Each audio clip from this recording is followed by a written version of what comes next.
الله وبركاته. الحمد لله.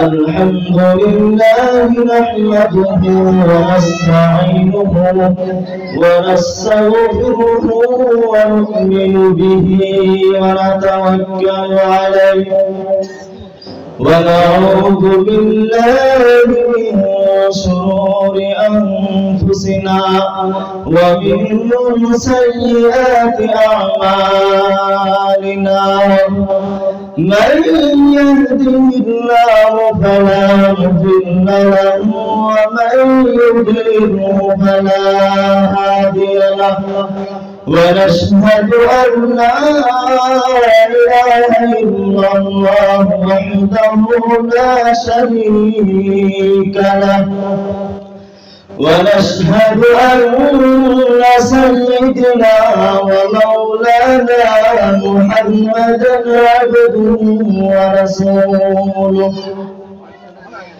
أرسل رسوله بالحق بشيرا ونذيرا وداعيا إلى الله بإذنه سراجا وقمرا منيرا فقد قال الله تعالى في كلامه المجيد والفرقان الحميد فأعوذ بالله من الشيطان الرجيم بسم الله الرحمن الرحيم إن الله وملائكته يصلون على النبي يا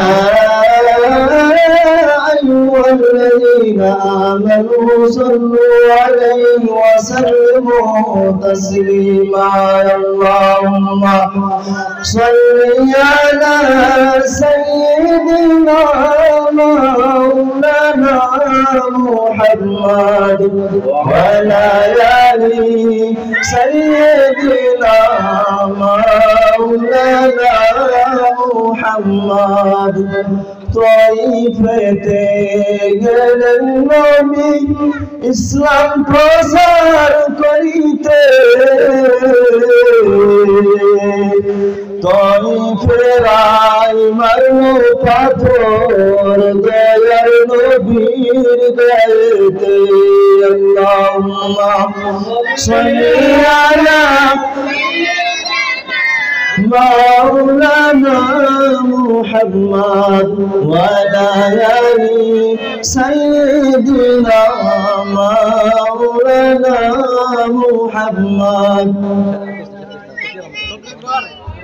أما بعد আজকের সভার সভাপতি সাহেব এবং আমাদের মাদ্রাসার উস্তাদানে কেরাম মুরব্বিয়ানে নিজাম এবং আমার সম্মুখে বসে থাকা ছোট বড় ভাই বন্ধু সকল, আমি আপনাদের সম্মুখে হাদিস এবং কোরআন থেকে দুই চারটি কথা বলবো। এর মধ্যে যদি কোনো ধরনের ভুল ত্রুটি হয়ে যায় তাহলে আমাকে আমাদের মাদ্রাসার উস্তাদ শুধরাই দিবেন বলে আশা করলাম।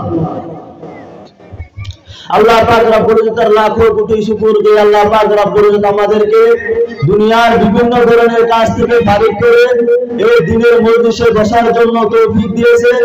যে আল্লাহ পাক রব্বুল ইজ্জত আমাদেরকে এত সুন্দর করে এত মায়া করে বানিয়েছেন। আল্লাহ পাক রব্বুল ইজ্জত কোরআন কারীমের মধ্যে বলেন লাকাদ খালাকনাল ইনসানা ফি আহসানি তাকওয়িম, আমি মানব জাতিকে খুব সুন্দর করে বানিয়েছি। ভাই মহতরম দোস্ত বুজুর্গ, সেই আল্লাহর প্রতি একবার আমরা প্রত্যেকের মন থেকে বলি আলহামদুলিল্লাহ। আর যে মায়ার নবী দয়ার নবীকে সৃষ্টি না করে আল্লাহ পাক রব্বুল ইজ্জত কায়নাতকে সৃষ্টি করতেন না, আসমান জমিনকে সৃষ্টি করতেন না, সেই হুজুর পাক সাল্লাল্লাহু আলাইহি ওয়াসাল্লামের প্রতি একবার আমরা প্রত্যেকে বলি সাল্লাল্লাহু আলাইহি ওয়াসাল্লাম। ভাই মহতরম দোস্ত বুজুর্গ, আমি আপনাদের সম্মুখে একটি হাদিস বলবো। আন আবি হুরায়রা রাদিয়াল্লাহু তাআলা আনহু قال قال رسول الله صلى الله عليه وسلم سبعة يظلهم الله في ظله يوم لا ظل إلا ظله الإمام العادل وشاب نشأ في عبادة ربه ورجل قلبه معلق في المساجد ورجلان تحابا في الله اجتمع عليه وتفرقا عليه ورجل طلبته ذات منصب وجمال فقال إني أخاف الله। হুজুর পাক সাল্লাল্লাহু আলাইহি ওয়াসাল্লাম বলেন যে কিয়ামতের দিন, যেদিন আল্লাহ পাক রব্বুল ছায়া ছাড়া আর কোনো দ্বিতীয় ছায়া থাকবে না, সেই দিন আল্লাহ পাক রব্বুল সাত শ্রেণীর ব্যক্তিকে তিনার আরশের ছায়ার মধ্যে জায়গা দিবেন। ভাই মহতরম দোস্ত বলব, তার মধ্যে এক নম্বর রয়েছে আল ইমামুল আদিল, অর্থাৎ ইনসাফ করনে ওয়ালা ব্যক্তি। যে ব্যক্তি ইনসাফ করেছে, কখনো কোনদিন কোনো মুআমালার মাধ্যমে বেঈমানি করে নাই, কখনো কোনদিন এতিমের মাল খায় নাই, সেই ব্যক্তিকে আল্লাহ পাক রব্বুল কিয়ামতের দিন তিনার আরশের মধ্যে জায়গা দিবেন। আর এই দুনিয়ার ভিতরে এমন কিছু মানুষ আছে যারা এতিমের